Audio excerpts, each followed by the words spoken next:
us this afternoon. Parang yun yung best year ko na may dito Jo. Thank you po.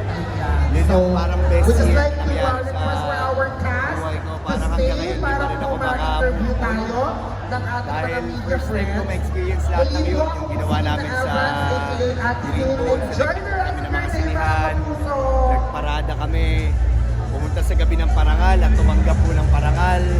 Tapos hanggang ngayon, ang dami pa rin po makatao na umahabol at nanonood ng Green Bones.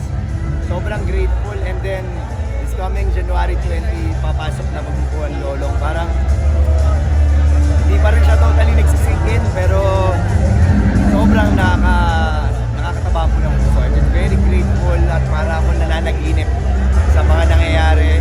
And siguro ito yung magsisilbing motivation sa akin to work harder at gamitin yung platform mo, mga ginagawa ko para makapag-motivate o makapagbigay ng inspirasyon sa mga katulad ko nangangarap. Oo, kasi ang laking project eh. Nakita ko buong trailer, parang na-imagine mo ba kung magkakaroon ka ng ganitong show? Hindi mo At ang cast pa 50. Yun nga, parang, di ba, ever since nagkaroon ng Lolong ng 2022, hindi ko po naisip na magkakaroon ng book 2. So ngayon na nagkaroon kami ng ganitong opportunity, I'm just very grateful at hindi na kami makapaghintay na mapanood niyo po ito. To be honest, 2 buwan lang po yung preparasyon namin dito. Nag-start kami mag-taping ng November. Pero awa po ng Diyos, nakaabot kami at patuloy na pinagbubutihan ang aming ginagawa para mapaganda po yung programa. Ru, narinig mo yung mga senior stars, naobserbahan ka na nila dati pa, bata ka pa, na may future ka sa acting. Anong masasabi mo? Nakakatuwa po kasi syempre mapansin lamang po ng mga tinitingala po natin ng mga artista o yung mga nire-respeto po natin ng mga senior actors. Sobrang nakakataba po ng puso kasi syempre parang nasubaybayan po nila yung journey ko sa karera ko at nakakatuwa dahil hindi po nila nakakalimutan yun. And siguro sa akin para bang yun doon ako lagi bumabalik. Kung paano ako nagsimula, ano ba yung hirap na pinagdaanan ko noon para makarating po ako sa kung nasan po ako ngayon, di ba? So, grabe, para ang sarap na magbalik tanaw and sobrang nakaka-humble. Hindi daw lumaki ulo mo. Yeah, siguro para sa akin kasi yung paglaki ng ulo or parang maging kampante, siguro mangyayari lang yan pagka hindi ka, kumbaga parang ingrato sa mga nangyayari. Kasi para sa akin, everyday, lagi ako nagpapasalamat kasi alam ko anytime na nagustuhin na mawala po ito, ang dali lang na mawawala eh. So, dahil alam ko yung hirap at mga pagsubok na pinagdaanan ko bago ko siya makuha, hindi ko iti-take for granted. Kumbaga hindi siya pupunta sa ulo ko, hindi ako magiging mayabang, hindi lalaki yung ulo ko kasi ayoko nang bumalik sa kung paano po yung dati, yung hirap uno na parang noon, parang dinadaan-daanan ka lang, hindi ka nire-respeto or parang tingin sa'yo wala lang or may mga sasabihin na mga hindi magaganda sa'yo. Ang hirap. And I know marami pong nagdadanas ng ganong klaseng pakiramdam. So gusto kong gamitin itong mga nangyayari po sa akin to give inspiration sa mga katulad ko nangangarap na may mga ganon mang pagsubok na dumadaan sa atin. Pero basta magpursige ka, manalig ka sa Panginoon kung ano po yung nakalaan para sa atin, mangyayari yun. Challenge na ang mga next project mo kasi best supporting actor ka na, mamimili ka na. Well, siguro yun yung doon papasok yung collaboration ko with my team, with my management, of course with Sparkle. Sobrang mabusisi kami sa pagtanggap po ng proyekto kasi naniniwala kami na talagang kailangan mo talagang salain eh. Kasi like for example, dahil nga yung Green Bones parang naging critically acclaimed siya and then ngayon tinatangkilik din po siya ng mga tao. Para bang ang hirap sundan, di ba? Pero basta naramdaman mo na parang may calling doon sa project, I guess it's parang okay lang naman po natanggapin. So can we expect mo na level up yung acting mo dito bilang isa ka ng award-winning actor? Well, of course, dito Alan, sabi ko nga, in every project sa ginagawa ko, simula noon pa, gusto ko lagi ako nag-i-improve. Every single day, my goal is, to push myself to my limits, to be the best version of myself. And gusto ko yung pakiramdam na nakikipagkompetensya ako sa sarili ko. Kasi in that way, lagi ako may bago na papakita at kumbaga lumalabas yung panibagong ako.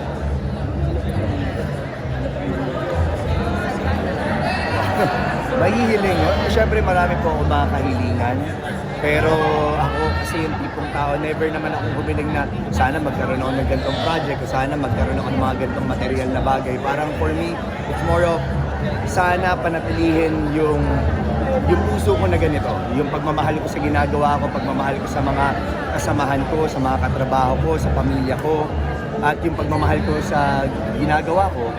Kasi ayoko siyang mawala dahil pagka nawala yun, doon na papasok na para makakampante ka, tatamarin ka. So, yun yung lagi kong kahilingan and magsilbing inspirasyon sa maraming mga tao, magsilbing liwanag sa madilim na sanlibutan, madilim na mundo. Yun yung lagi kong goal. Katulad nga ng mensahe ng Green Bones, maging mabuting tao sa lahat ng pagkakataon. Nakarecover na si Bianca sa pag-iyak. Hindi ba rin? Talagang Ang ganda ng moment nyo Oo, di ba? Sobrang proud po siya. Sobra. Sabi ko nga, hindi na ako makakahanap ng ganong klaseng tao, yung suporta na binibigay niya sa akin. Ngayon, simula noon actually, sabi ko si Bianca yung nagpabago sa buhay ko talaga. Kasi feeling ko kung hindi dumating si Bianca sa buhay ko, hindi ko makakamit tong mga pangarap. Dapat pinagdaanan ng relasyon niyo, di ba? Nagsimula kami na parang you and me against the world na Diba? against sa amin lahat ng tao, na binabash kami, na parang nagkaagawan. Pero sabi ko nga, never kami pumatol never kami nagsalita tungkol doon kasi alam ko na laging lalabas yung katotohanan at kung ano ba yung totoong nararamdaman namin sa isa't isa. And nakakatawa kasi ngayon nakikita na po ng mga tao, they're all rooting for us na sana habang buhay na kami sa kabila ng mga syempre nakakalungkot mang isipin, ang dami po mga nagbe-break, especially sa mundo po na ginagalawan namin. It's not easy na ilaban po namin yung relasyon kasi I guess for me yung relationship, it's a choice Not all the time mahal mo yung ginagawa or yung relationship, di ba? Not all the time mahal niyo yung isa't isa. So dapat yung piliin yung isa't isa sa kabila ng mga problema at pagsubok sa araw-araw talaga. 7 years na kayo, Ro. Magsi-7 kami sa July. Yung iba, after 7 Naniniwala years, ka? naghihiwalay. Naniniwala kayo sa ang dami 7-year na- each? Ako kasi personally hindi ako naniniwala kasi for me kasi kumbaga nakasulat na yan kung talagang kayo para isa't isa kayo talaga. And for me, basta malinaw sa aming dalawa yung suporta na binibigay namin at yung pagmamahal na binibigay namin sa isa't isa, kahit na sino pang pumigil, kahit na anumang klaseng mga tukso, pagsubok, kasi talagang dadaan po yan. Pero naniniwala ako na basta nagtutulungan kaming dalawa na mag-work yung relationship, lahat kakayanin. May bakasyon ba kayo ni Bianca?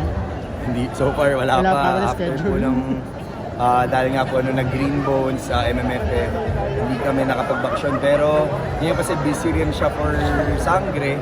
Ayun ngayon, ginagawa kay Lolo. Sabi namin, basta may mga pagkakataon na kunyari, rest day, talagang binibigay ko na kay Bianca. Ro, I'm sure naisip nyo na kayo na talaga magkakabulo yung dalawa din. Yes. May mga pinagdaanan na ba kayo? Naisip nyo na kung paano kayo, yung mga, Ako kasi, anong klaseng kasalan gusto nyo, mga gano'n?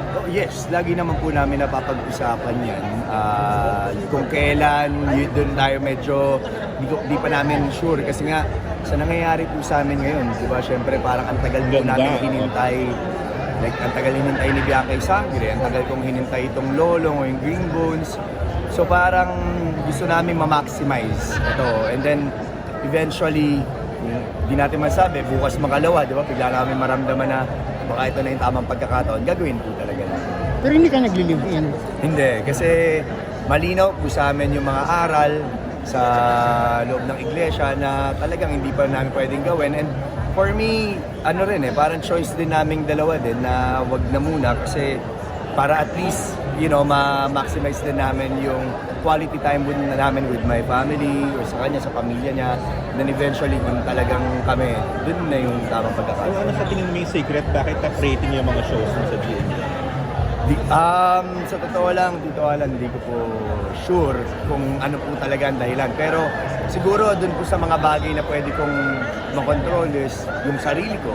Kumbaga ako, katulad sinabi ko kanina, gusto ko na lagi ako nag-i-improve. gusto ko na laging may bago ko napapakita. Hindi, not just to prove myself doon sa mga taong hindi naniniwala, kundi patunayan sa sarili ko na deserving ako sa lahat na natatanggap ko. And siguro yung pagiging leader, hindi ako yung tipong leader na kukutusan ko sila na dapat ganito gawin mo or kung sino mang kasama ko sa kasi never ako nagsalita ng never ako nag-coach, never ako nag-utos. Kumbaga, ang ginagawa ko, laging mag-lead ako by example. Kumbaga, gagawin ko yung isang bagay, hoping na makahawa ko sa mga kasamahan ko. Natawag ka na bang ham actor dati? Dami. Parang ever since lumabas yung meme sa lolong na sumisigaw ako, yung ganyan. Talaga?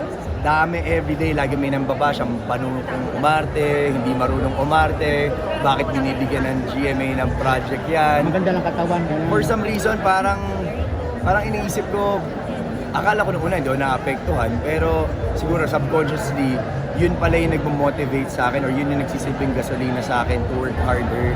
And hindi naman para nga patunayan ko sa kanila, pero para patunayan ko sa sarili ko na hindi, mali sila, deserving ka dito, deserving ka sa mga natatanggap. Magbalik tayo ng December 27. Hindi ka nag-expect? Na-expect ka din? Talaga. As in, Sana ako. si gano'n. never kong inisip, never kong pinag-pray na sana manalo ako. Hindi, basta sa akin, makapunta ako doon. Sobrang ganda ng speech mo parang prepared ka. Oo. Hindi, kasi parang ang nangyari po noon, prior to that moment, may mga parang visualization na nangyayari. Like, for example, mabiyahe ako pa uwi ng bahay galing taping. Parang biglang papasok yung moment sa akin na may hawak-hawak ko na award, tapos nagsasalita ako. Tapos parang siguro na-foresee ko ba, na-manifest ko, di ko alam. Medyo binuo mo na yung thoughts sa isip mo. Oo. Wala po eh. Sa totoo lang, ito alam, Impronto. feeling ko yung sinabi ko nung araw na yon, lahat yun galing sa puso na ang tagal ko siyang inipon. Damdam naman. Ang tagal siya nakatago sa akin. So nung pagdating ko ng entablado, parang kusa na lang Labas siyang na yung hugot. lumabas. Mas napaganda ba sa'yo na napunta ka sa Best Supporting Actor kaysa sa actor ka na kategory? Sa akin naman po, Kahit ano. diba, kung mapunta sa Best Supporting or Best Actor, sa totoo lang, hindi ko po inaasahan na manonominate ako. Parang, alam ko lang sa sarili ko na sa Green Bones, binuhos ko yung best ko. Sa Green Bones, alam ko na wala akong pagsisisihan sa ginawa ko dahil all out talaga. As in, ilang months of preparation, ilang months of workshops na every after taping mag-workshop ako, ilang pelikula pinanood ko na talagang minsan nakakatulugan ko na pero kailangan ko siyang gawin. Ang dami, hindi po siya biro pero sabi ko nga, I always love the journey. Yung proseso ko bago mo makuha. Di ba parang nakikita natin lagi yung resulta diba? na meron ka ng award pero para sa Saka di akin, mo siya natulog. iba yung journey. Yung parang yun yung dream para sa akin. At saka hindi yung kasi 50th Ang bigat ng trophy, di ba? Ibang edition yun niya. Kasi first ever Tsaka mo ba yun, Drew? Parang history, di ba? Oo. Parang mapasama ka sa history. First ever mo ba yun? First MMFF. First ever o hindi naman? First MMFF project ko po. Pero nanalo ka na ng ibang acting award before. Nanalo po ako pero most of the time parang puro sa TV. Pero sa isang pelikula, unang beses. Wow. Ru, balot na balot ka ngayon, pero ang ganda-ganda ng katawan mo ngayon, sobrang ganda. Paano mo na-achieve yung ganyang katawan? Actually, ngayon hindi pa ako 100% pero by March, I guess parang hopefully yun yung ma-reach ko yung talagang goal ko na katawan. Kasi syempre for Lolong, to be honest, medyo nalulungkot din ako kasi hindi ako masyado nakapag-prepare physically sa Lolong. Hindi pa ba? Kasi yung first season ng Lolong Ano pa ba? talagang alam kong sobrang rip ng katawan ko. So dahil nga nagkasabay-sabay, parang natapos yung Black Rider, sinabihan na ako na maglololong ka. So parang nagpe-prepare ako, nagpapalaki. And then dumating po yung Green Bones na hindi ko natin Sa Green inaasahan. Bones, Ru, ang ganda-ganda ng katawan mo. Bortang-borta Kasi ka na nagpalaki doon. po ako Oo. for Lolong. Okay. And then, nung nag-Green Bone, sabi, bago ang officer ka, so kinailangan ko mag-trim ng konti. Eh kaso, natapos kami November 9, tapos nag-taping na ako for Lolong November 13. So wala talaga ako masyadong preparation. So dapat mag-bulk up ka pa for Lolo. Yes, so ngayon parang ang goal ko hanggang next month, magba-bulk up ako and then mga second, parang siguro last week ng Feb, doon ako magpapa-tip talaga. Okay na ako, friend. nakaka-relate sa character sa Lolong. Siguro kasi si Lolong, ano siya, goal-oriented. Sobrang mahal niya yung pamilya niya. Yung parang hayaan mo lang makanti ako, basta wag lang yung pamilya ko, wag lang yung mga mahal ko sa buhay. Siguro, yun yung pagka, kunyari, nag-internalize ako or parang characterization. Pagka inisip ko, mabilis ako nakakapasok sa character. Ano masasabi mo sa tawag sa'yo na action hero ng time? Siyempre nakakatuwa, nakaka-proud, nakaka-overwhelm. Kasi pangarap ko lang to dati ng bata ko. Tapos Maghanap na ako dyan. parang kusa ng, kumbaga, unti-unti na natutupad lahat ng mga pinapangarap ko. Kaya, it is very grateful. Yung season 1, hindi lang isa yung leading lady mo. Dito ba si Shaira na may mga papasok ba na... Well, syempre, kailangan nating abangan yung mga bagay na yan kasi alam naman natin sa mga teleserye, usually laging may third wheel or laging may papasok na panibago para magkaroon ng problema. So, abangan natin kung sino po yung mga panibagong karakter ang papasok. Sige, sige. Thank you. May last question ako. Opo. Bilang lagi ka na ko ba dito, ang ganda-ganda ng katawan mo. So lalo kapag nanasaan ngayon ng mga fans. How do Actually, you feel? wala pa masyadong topless, wala pa. Pero sisiguraduhin ko na pagka nag-topless yun talagang kailangan magulat. So, kailangan ko siyang paghandaan, hindi magiging madali kasi to be honest, this year yun yung parang parang goal ko na masasacrifice talaga yung tulog. Kasi 4 times a week kami nagte-taping. So dapat maka-4-5 beses ako na workout sa isang linggo. So kailangan talaga mag-sacrifice ng... So may panggulat na katawan ka dito sa Lolong 2. Hopefully, kailangan ko ma-manifest yan. Gusto ko talaga ng katawan, Alon, ha? Kasi balot na naman eh. Opo, sa